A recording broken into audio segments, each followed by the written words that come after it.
আইসিসির সাথে কথা বলেই আমরা এটা সমাধান করব। কারণ কখনোই কোনো ক্রিকেট বা খেলাধুলা পার্মানেন্টলি বন্ধ হয়ে যেতে পারে না। যারা আগামী নির্বাচনকে বানচাল করার জন্য চেষ্টা করছে তারাই একটি মহল, একটি ষড়যন্ত্রকারীরা, তারা ধর্মকে টেনে এনে তারা এই মুস্তাফিজকে কলকাতা থেকে রিলিজ করে দিয়েছে।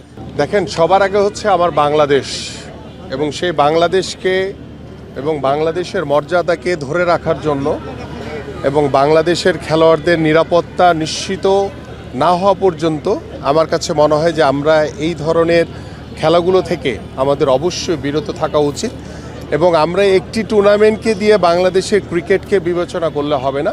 কারণ একটি বিশ্বকাপ যদি আমরা আমাদের খেলোয়াড়দেরকে যদি সেফটি সিকিউরিটি যদি এনশিওর করতে না পারি, সেখানে আমার কাছে মনে হয় যে সেই বিশ্বকাপে না যাওয়াই ভালো।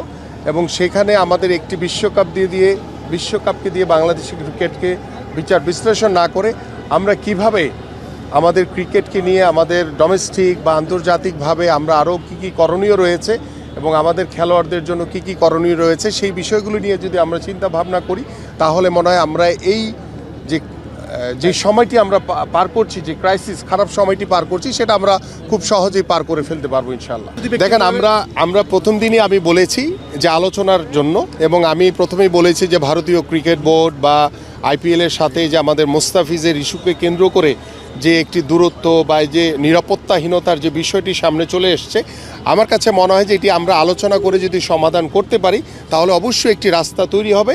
বাট সবার আগে আমার বাংলাদেশ, সবার আগে আমার খেলোয়াড়দের নিরাপত্তা, এটা নিশ্চিত করে আমরা সকল আলোচনা করতে প্রস্তুত রয়েছি। দেখেন, অন্তর্বর্তীকালীন সরকার, আমাদের ক্রীড়া উপদেষ্টা তিনি ইতিমধ্যে বলেছেন যে আমরা ভারতে ক্রিকেট খেলতে যাব না আমাদের খেলোয়াড়দের নিরাপত্তা নিশ্চিত না করা পর্যন্ত। পাশাপাশি ক্রিকেট বোর্ডও কিন্তু একই কথাই বলেছেন। এখন ক্রিকেট বোর্ড কিন্তু সরাসরি আমাদের সরকার দ্বারাই মোটামুটি নিয়ন্ত্রিত রয়েছে। সো আমরা আশা করি যে বাংলাদেশের ক্রিকেটের জন্য যেটা সমুচীন হবে, যেটা ভালো কিছু হবে বা ভালোর জন্য আমাদের যা যা করণীয় আছে, ক্রিকেট বোর্ড এবং আমাদের অন্তর্বর্তীকালীন সরকার সেই কাজগুলো করবে। সেটা আমরা একজন ক্রীড়ামোদী হিসেবে, স্পোর্টসম্যান হিসেবে এবং বাংলাদেশের সকল ক্রীড়ামোদী মানুষ তারা সেটা আশা করে।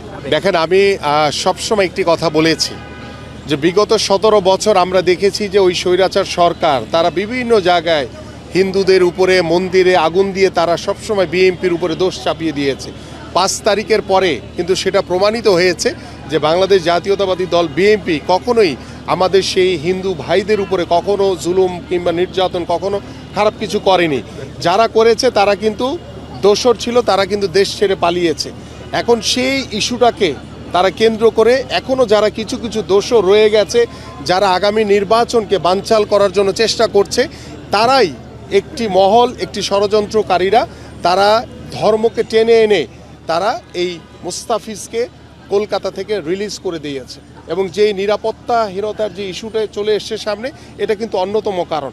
এখানে মুস্তাফিজ কিংবা আমাদের যে ক্রিকেট বোর্ড, তার চেয়েও বড় ইস্যু হচ্ছে ধর্ম। সো ধর্মকে ইস্যু করে যারা বাংলাদেশের ভিতরে থেকে যারা দেশি বিদেশি ষড়যন্ত্রের মাধ্যমে বাংলাদেশের আগামী নির্বাচনকে ব্যাহত করার চেষ্টা করছে, একটি ক্রীড়াঙ্গনের সাথে জড়িয়ে বাংলাদেশের যে খেলাধুলার যে একটি রাস্তা, যে পথ রুদ্ধ করে দিয়েছে, যে আগামীর যে বিশ্বকাপ ক্রিকেট, সেখানে বাংলাদেশ ক্রিকেট টিম অংশগ্রহণ করবে না, এবং তাদের কি উদ্দেশ্য সেটা কিন্তু ইতিমধ্যে আমরা বাঙালি বা আমাদের বাংলাদেশি যারা রয়েছে আমরা কিন্তু মোটামুটি বুঝতে পেরেছি। সো আমার কাছে মনে হয় যে ধর্মকে ইস্যু করে যারা এই ধরনের কর্মকাণ্ড করছে তাদের বিষয়ে আমাদের আরও বেশি সতর্ক থাকতে হবে। এবং আমরা দেখছি যে আমাদের রীতিমতো আমাদের বেশ কিছু হত্যাকাণ্ড আপনারা দেখেছেন, এবং আমাদের গতকালকে আমাদের আজিজুর রহমান মুসাব্বিরকে যে হত্যা করেছে, এটাও কিন্তু একটি সেই আগামী নির্বাচনকে ব্যাহত করার একটি অপচেষ্টা।